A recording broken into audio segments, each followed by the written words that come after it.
বন্ধুরা, এই দেখো, এটাই হচ্ছে সেই জমি। এই জমিতেই আমি রাজাদের জন্য ফার্ম হাউস তৈরি করব।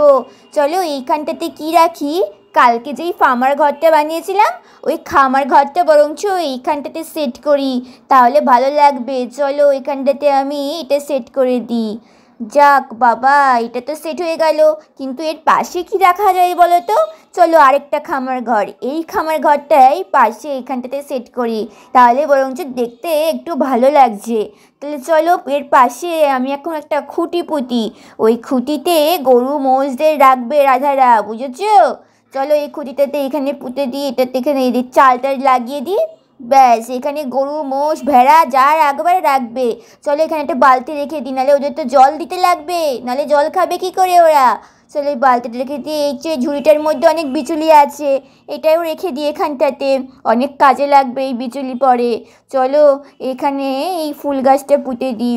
কল রাখি এখানটাতে, নাহলে ফার্ম হাউসে কল না থাকলে হয় নাকি, জল টল দিতে লাগবে। চলো এই পাইপটাকেও এখানটাতে রেখে দিই, রাধার স্বামী গাছে জল দেবে, অনেক কাজে লাগবে।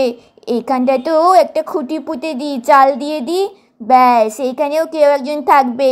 চলো এইটা হচ্ছে এই ফার্ম হাউসের ছোট্ট খাট্ট একটা জলাশয়, এটা জল দিয়ে ভর্তি করব।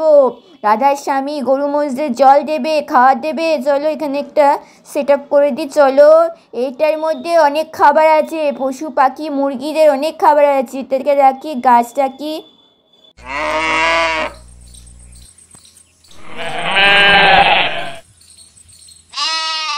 তাহলে বন্ধুরা, তোমাদের কেমন লাগলো আমাদের এই ফার্ম হাউসটাকে? কালকে রাধারা আসলে তো পুরো চমকেই যাবে ওদের ফার্ম হাউস দেখে। তাহলে ভালো লাগলে লাইক কমেন্ট শেয়ার সাবস্ক্রাইব করো। Bye bye.